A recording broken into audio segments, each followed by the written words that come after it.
Hello there, Sagittarius sign. Welcome to your monthly reading. So this reading is for the month of July, love reading. So sino yung paparating sa inyo, Sagittarius? So it doesn't mean na sino yung paparating sa inyo, yun yung magiging soulmate ninyo forever ninyo. No. Pwedeng hindi, pwedeng yun na yun. Okay? Pwedeng hindi pa natin alam kung anong mangyayari sa inyo in the future. So anyway, I will going to start with the zodiac sign. So Sagittarius, hindi lahat ng Sagittarius maka-resonate dito, okay? So takes what resonates and leave the rest. Sagittarius cross watchers, look for your signs in these cards. Baka nandito kayo, okay? Or check your placement signs. Baka nandito yung placement signs niyo. Your sun, your moon, your rising, your Venus, okay? So Sagittarius, what is the zodiac sign of your person?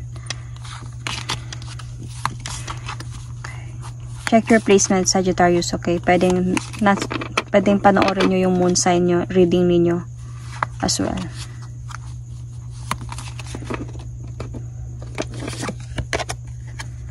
Cancer. Okay. Not compatible. But, carry naman. Carry minsan. Okay, Cancer, sorry. Sagittarius, this person has a mood swing. So Cancer, alam mo naman natin yung mga Cancer, di ba? So may mood swing talaga yung mga Cancer. Minsan hindi mo sila maintindihan yung mood nila, lalo na pagdating ng full moon. Totoo yan, pag full moon, nag-iiba talaga yung mood ng Cancer. Bakit? Kasi si Cancer kasi under siya ng moon. So, parang hawak siya ng moon. Kaya pagdating ng full moon, totoo yan, I am a Cancer rising and really I always experience that. Pagdating ng full moon, nag-iiba talaga yung yung mood ko. Then, sometimes I just really check that. Full moon pala, kaya pala. So, minsan sa mga Cancer, minsan pag ganyan mga bagay, umiiyak na lang ng walang dahilan, nawawala na lang sa mood, nagdadrama na lang ng walang dahilan, or minsan may dahilan man pero mababaw masyado yung dahilan, kumbaga ganun. So minsan this person just really don't want to talk. Sometimes for nothing, wala lang. Tapos mapapaisip ka na bakit. Para sa kanya wala lang yun. Ayaw niya lang talaga magsalita. So sometimes ganun yung mood niya. Minsan this person is very funny. Yes, very joker, very funny. So ganun yung mood niya. And this person also is very generous as well. Sometimes magaling to magluto. Okay? And this person love talaga. Very loving. Itong person na to. Clingy sometimes, yes. But this person is family oriented. So, bakit kayo hindi, sabi ko kanina, bakit kayo hindi ganun ka-compatible? Kasi itong Cancer na to, gusto niya nasa lang kayo bumubuo lang kayo ng kayo lang as a family. Wala nang ibang tao pa na magbabother sa inyo. Parang sabihin natin na ikaw as a Sagittarius, mahilig ka pumunta everywhere. You have a free spirit. You are everywhere. You love adventure. Hindi ka na-stay sa bahay. Mahilig ka talaga lumabas. Kung mayaman ka, mahilig ka mag-travel. You know? Ikaw yung tao na mahilig mag-explore ng tao. Parang ma-friendly na tao ka. And even love to have new friends in life. So, dito kayo hindi kasi si Cancer choose their friends. And Cancer, pag kayo yung mag-partner nito, example, kayo yung magkasama sa isang bahay, gusto niya mag-focus ka sa pamilya ninyo. Sa kayo ng mga anak nyo, ganyan, mag-focus ka being the father or being the mother sa mga anak nyo.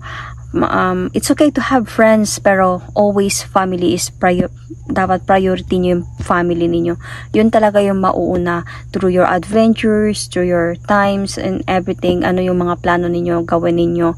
Dapat tuparin mo yung mga plano mo sa kanya, sa inyo, bago mo tuparin yung sa iba. Ganon yung gusto niyang mangyari.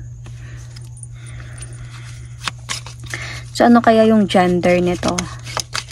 Sagittarius. Okay.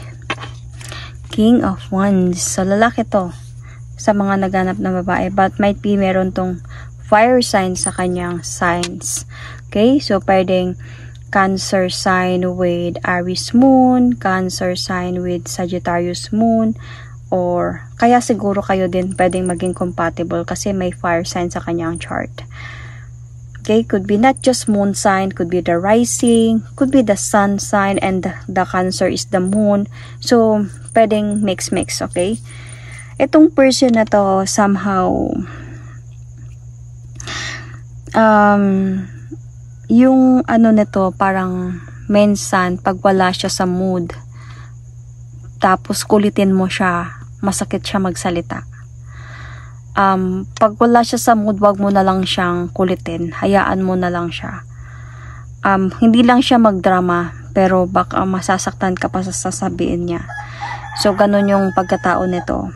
But this person, may tsura din to. Cute, kumbaga, kung babae pa to, cute. Kung lalaki to, may tsura siya. Cute na din ng dating. Na visualize ko with the fire sign and Cancer together is sa face. Cute siya na tao. Medyo matangkad, pero siguro ang maganda dito sa kanya yung kanyang face. Medyo bilugan yung face niya, pero hindi naman siya tabain na tao. Okay lang, hindi din siya payat. Kumbaga, hindi ko nakita sa kanya yung pagka-macho, yung sobrang macho. Ganun lang siya, pero baka may puwet na tao. So, yun yung nakikita kong appearance sa kanya. Kasi Cancer eh. So, this is the person. Very passionate itong person na to. Okay? Funny as well. So, let's start with the oracle card.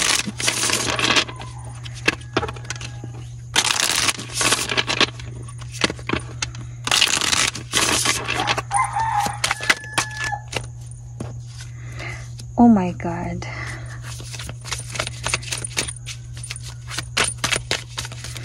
Bakit? Kasi nandito eh. Lumabas kasi itong King of Flowers eh. Two Cancer connected. Andito yung mga signs of cheating sa connection na to.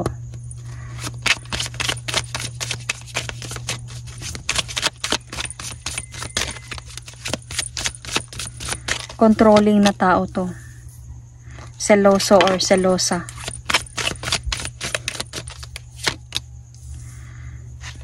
Ay, sorry. Bakit isa lang pala dapat? Next tayo dito. Nag-focus ako dun sa isa eh. So, tong person na to medyo may ugali talaga to siya. Masakit to magsalita. Yun nga sabi ko kanina. And isa sa matigas na yung ulo niya. Sikit pa siya magsalita. Masakit ka din magsalita, Sagittarius, kaya patas lang. See? Mahirap to siya. Parang I don't see good connection dito. Pero since you are a Sagittarius, you are open-minded person. Tignan natin.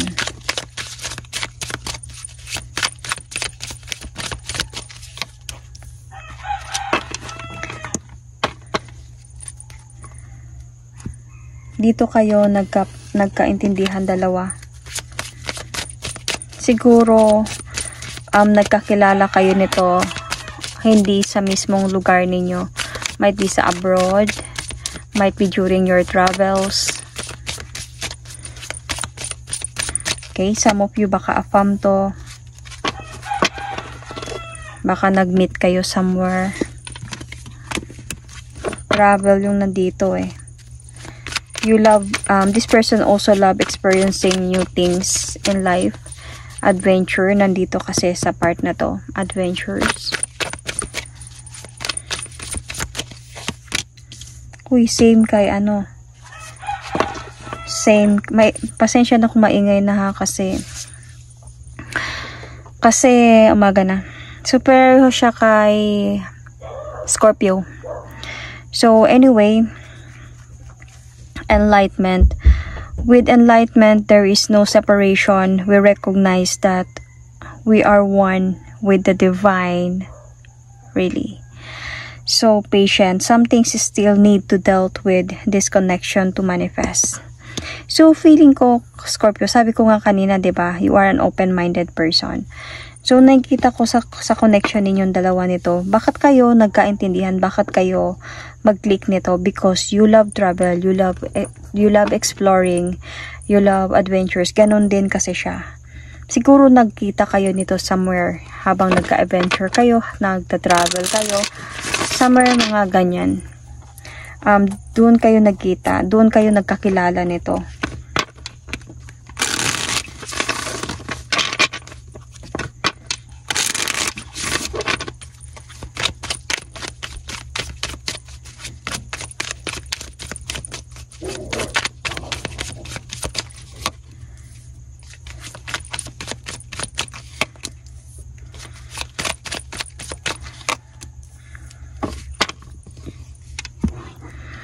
So, Scorpio, nakikita ko that since nandito yung enlightenment, may mga bagay kayong pagdadaanan ng person na to. So, darating siya sa buhay mo with a lots of like, may mga struggles din kayo, may mga obstacle din kayong pagdadaanan. Hindi lahat magiging okay sa inyo. Okay? May mga toxicity, away, masasakit na salita, tapunan ng masakit na salita, nakita ko dito. Even pagdadaanan ninyo yung, of course, yung pagka-mood swing ng kanyang Cancer sign. And, controlling jealousy. And, parang feeling of walang freedom, especially sa part mo. Okay? Kus pag pairalin niya yung pagiging Cancer niya. Okay? Pag pairalin niya yung magiging Cancer niya, Sagittarius. Mahirap. Parang gusto niya kasi makafocus ka sa kanya lang and you want outside. Pero, sometimes this person also do understand. Kasi mahilig din siya mag-travel eh. But, ang gusto niya kasi yung kayo magkasama. Magkasama kayo this time to travel together. Laging you want with you. Parang ganon. If ever you go out with your friends, parang pinsan magsiselo siya, minsan masasaktan siya, gusto niya palaging kasama ka. Sometimes something like that. And sometimes gusto mo na with your friends, 'di ba? And siya naman with her own, pero Cancer loves love. Gusto niya focus on love, focus on family, focus on the relationship, to build the family. To be bound together, something like that. So, sometimes you are avoiding this person. Could be, pag nag-aaway kayo, siguro hindi mo siya kinakausap. Pag nag-aaway kayo, siguro umaalis ka, nagre-refresh ka ng mind mo, maalis ka na lang para wala ng gulo. Pero, ang maganda kasi dito sa card na to, ang sabi kasi dito ng Enlightenment Oracle card is, with the Enlightenment, there is no separation. We really recognize that we are one with the divine. So, this could be, I can sense a twin flame connection. So, may away bati talaga dito. Even separation, pagdadaanan ninyo. Pero, magkakaroon pa rin ng enlightenment dahil nga, pwedeng meron kayong lessons na malalearn from this connection that will going to make you realize na this connection is important as well. This connection is important than anything else. Importante to sa akin, itong taong ito. Ganon din siya. Ganon din yung mararamdaman niya sa'yo. Okay? Kasi makikita ko, magpa-progress talaga yung connection ninyo. From the start na magkikita kayo, magkausap kayo, magkakilala kayo, magpa-progress yung communication ninyo. Nakikita ko naman dito, hindi yung controlling na sinasabi ko kanina, hindi naman yung lagi nangyayari. Siguro pa minsan, pagdating siguro pag tutupakin tong si Cancer. So, pero this also open din siya sa freedom kasi meron din siyang fire sign sa kanya eh. So, medyo toxic lang. Medyo minsan hindi mo siya maintindihan. Not that toxicity that much. Siguro itong toxicity na to, mababago to sa enlightenment. One day, magkakaroon ng realization sa kanya. Magbabago siya through that. Kasi nakita ko naman, meron kayong free will sa isa't isa. Pero meron din kayong bonding together. Might be one day, pag meron na kayong family or to build a family, may bonding kayo sa isa't isa. So nakita ko dito that you are guided by the universe with the world, with the wheel of fortune here. And hindi talaga mapipigilan dito yung hindi mapipigilan dito yung tukso sa connection ninyo. Definitely walang loyal dito. Magkakaroon talaga either sa part mo or sa part niya. Okay? Meron isang mag-cheat talaga, and isa yun magiging problema sa inyo. Isa yun sa problema ninyo. Pero sabi nga dito ng enlightenment card, there will going to have no separation. So, we recognize that we are one with the divine. So, marirealize ninyo naturally yung pagkakamali ninyo. Kung sino yung magkakamali dito.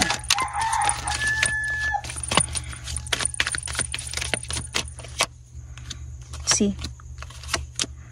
Soulmate connection. Kung hindi to twin flame, this could be a soulmate connection as well.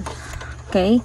Or this could be the right person, not just soulmate, but could be the right person for you. Hindi naman yung right person, hindi naman sabihin na formal, na everything na parang anghel dumating sa buhay mo. Hindi. Yung right person could be just like a bad boy thing, appearance, but parang kumbaga sometimes yung right person, parang minsan natututo siya sa'yo magbago. You know? Nagbabago siya sa'yo, kumbaga. Pwedeng ganun yung mga tema ng right person minsan. Hindi lahat angel na dadating sa buhay mo na magiging hindi ka na mamomblema habang buhay. Minsan darating yung right person with full of like toxicity sa kanya, and ikaw yung makakapagbago sa kanya. Kasi nakikita ko kasi dito that darating kayo pa sa point of parang one of you will going to walk away here, pero nakikita ko pa yung pagpapalikan, pagkaayos, because you love each other. So realization, kumbaga magkakaroon dito ng realization sa relationship ninyo. Kaya magkakaroon even the hardest part of your relationship, yung parang kumbaga nakakapagod na, nakakasawa na, kumbaga parang nahihirapan na masyado, ang bigat-bigat na ng problema. Parang almost there na kayo, na lagi na lang naghihiwalayan, nagbabalikan. Meron pa ding ako nakikitang little light to enlighten everything, enlightenment, na magkaroon ng rebirth sa connection na to. Because with the Two of Cups, it considered to be this is the one for you, Sagittarius.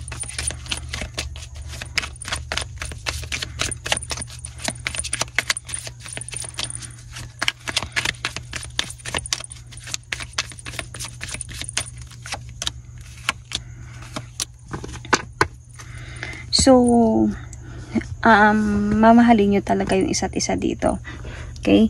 Mamahalin nyo isa't isa dito through your hard work, to your hardest part of your relationship, through your, parang habang you are apart. Okay? Even if you're apart, to your hardship, you will always be there supporting each other sa mga plano ninyong dalawa. Because nandito yung love, manifestation. And even nakikita ko din dito yung mga nakikita ko sa inyo yung parang maturity, thinking about the future as well. So king kasi to eh, so might be this is a matured person. Hindi siya ganun kabata, matured na siya, marunong na siya mag-isip, experienced kumbaga. So pero ganun lang sometimes talaga, nangyayari talaga yung cheating. Hindi ninyo kumbaga masisisi. Tama ba ako? Hindi niya maiwasan pala yun, sorry. Hindi niya maiwasan. Pero kahit ganun pa man, nakikita ko yung marriage dito sa inyo. Might be in the near future, in the future. Pwedeng there's a possibility of kasalan dito sa inyong dalawa. Even haantong na kayo sa pinaka magulong bahagi ng relasyon ninyo. Baka nga even during your marriage, dadating pa din kayo sa point na to, pero kayo pa din yung magkakabalikan pa din kayo, or kayo pa din yung hanggang sa loy. It's either, magkakabalikan pa din kayo at maayos pa din ito in the future. Kasi nandito na yung Two of Cups, nandito pa yung Ten of Pentacles. So kanina nandun yung the Wheel of Fortune, right? So because of love. So yun, that is my reading for you, Sagittarius. Thank you and God bless.